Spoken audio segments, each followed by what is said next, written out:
To see everyone here, man. I think collectively as people, we all been through a lot in the last few years, man. It's been a good week. It's been a crazy week. Oh my goodness. Like, I thought the week was just gonna be about comedy in London. And then Israel and Iran happened. And then we were on like the brink of like World War III. Like you here are now a Friday crowd having fun. Monday, Tuesday crowd. Oof. Yeah.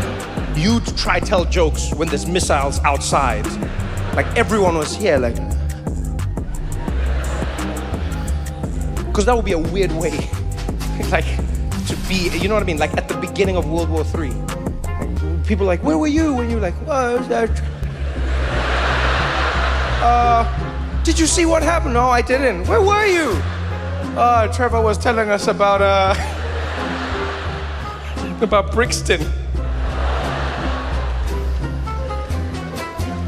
It was such an insane story as well. Like now I feel like the world we live in, I sometimes think about like parallel universes and timelines, and I'm not sure if I believe it, but when I do think about it, I go like, I think we somehow slipped into the ludicrous timeline. Like we were all in a very normal timeline, us as people, and then something happened around like COVID, and then we went into the crazy timeline, and then the other versions of us are now like, wow, things have become very boring and normal. Because like, this is not normal, you know? Like the week starts off, it's been like 2 weeks technically. Right, it starts off, Iran was negotiating a nuclear deal with America. Negotiating a deal. They're making progress. They're getting close. They're getting super close. And then Israel was like, no deal. And then Israel started launching missiles at Iran, right? And then it's hard to make a deal when it's like missiles hitting you, you know what I mean? Like it's like when you're like trying to break up with someone at a restaurant and then the waiter keeps coming, is everything great here? Oh, just wait. Let me just handle. So what I'm saying is, how's everything going? Yeah. Look, hey, we'll call you, please. So Iran was like, all right, I can't. So then Iran was like, missiles back at Israel, missiles. And then Israel was like, missiles. And then Iran was like, missiles. And it was going back and forth. Israel was definitely winning it because like Iran has missiles, but not like Israel's type of missiles. You know what I mean? Like Iran doesn't have that much money and stuff. So their missiles are like those cheap fireworks your friends. You know when your parents would like, they'd feel bad. You'd be like, what are we doing for Guy Fawkes Day? And then your parents would be like, do you want these ones? You're like, do you like them? They're like, no, just throw them on the ground. I was like, pat. Do you feel like the other kids? No, I don't at all. So Iran has those ones, and then they're launching back and forth. The whole world was like, man, this again, Middle East conflict, Middle East. And then at the peak of it, everyone was like, man, how could this get worse? Donald Trump was like, hello.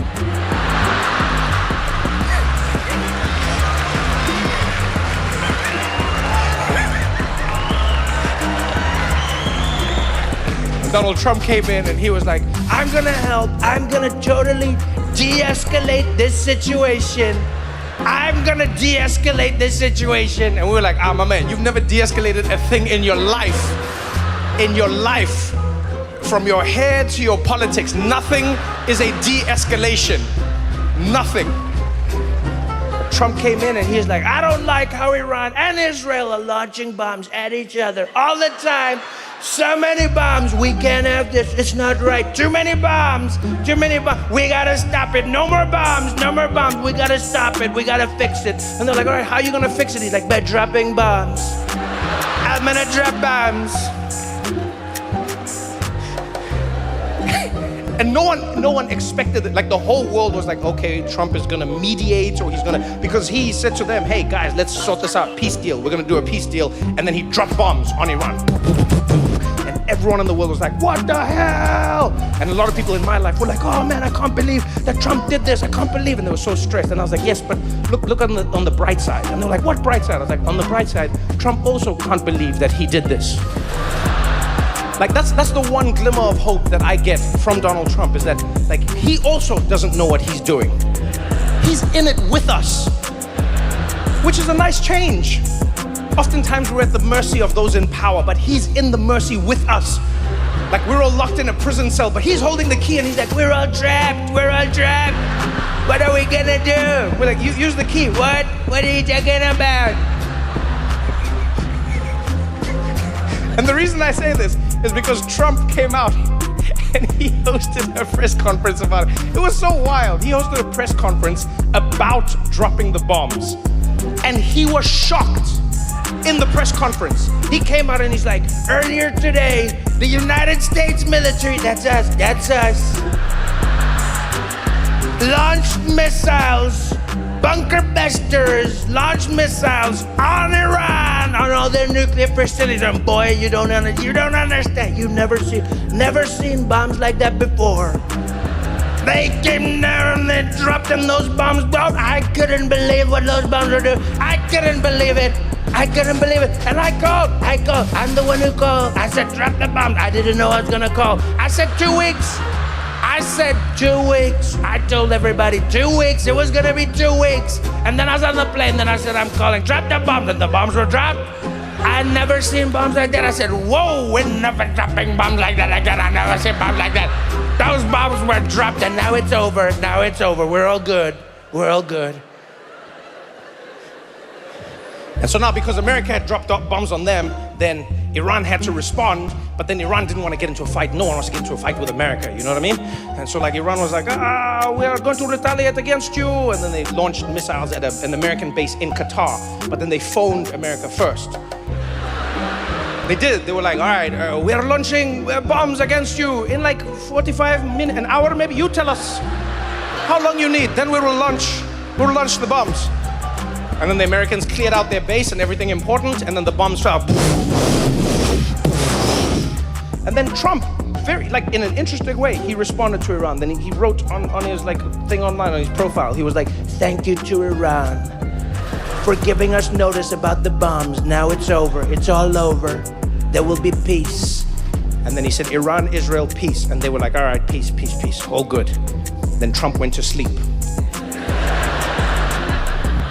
And in the 4 hours that he was sleeping, Israel, like out of nowhere, they came and they were like, Iran launched more missiles. And then everyone was like, wait, what missiles? And Israel was like, you launched missiles. And Iran was like, no, And then Israel was like, too late, we're coming for you with more bombs. And then the world was like, what? And then Trump woke up. And this was the moment when I can safely say I have felt more connected to Donald Trump than I've ever in my entire life.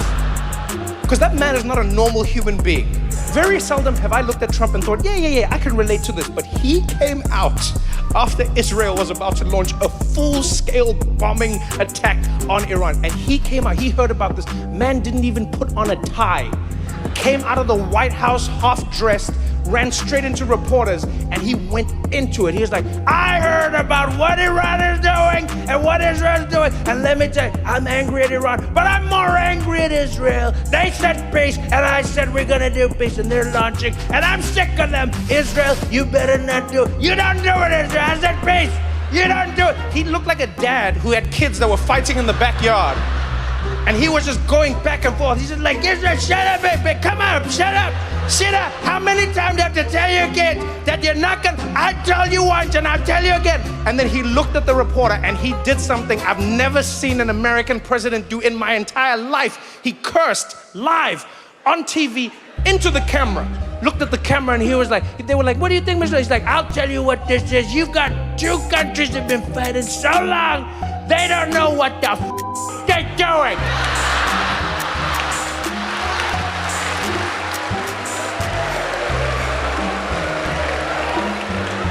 You're like, oh, Dad is mad. Dad is mad. And I don't know what was crazier, the fact that he cursed on live TV as an American president, or the fact that that somehow became bigger news than the actual bombs that were dropped. The bombs was like half a day of news. The biggest bombs ever dropped on a country randomly out of war was barely any news. And then Trump came out and he swore every news outlet, Guardian, BBC, Al Jazeera, CNN, you name, all of them, Trump curses, Trump swears, Trump says F word, F word. And I was like, damn, so the F bomb was more important than the bomb. Everyone on TV, we've never seen this before. We've never seen an American president curse on national television. This has never, I don't even understand what we're seeing right now. Donald Trump, and I must warn sensitive viewers, Yo, you showed footage of cities being leveled by bombs. You said it just casually. Let me show you some of the bombs that were dropped here. Let me show you some of the bombs. All right, now, Trump said something. I must warn you, if you have children in the room, you might want to cover their ears. You might want to cover their ears because he said the F-bomb. Like, people cared more about the words than it was the wildest thing. Wildest thing. I can't believe it. They were doing it as if the people in Iran were just like, yeah, no. The bombs are one thing. But what he said, you can take bombs back, but words are forever.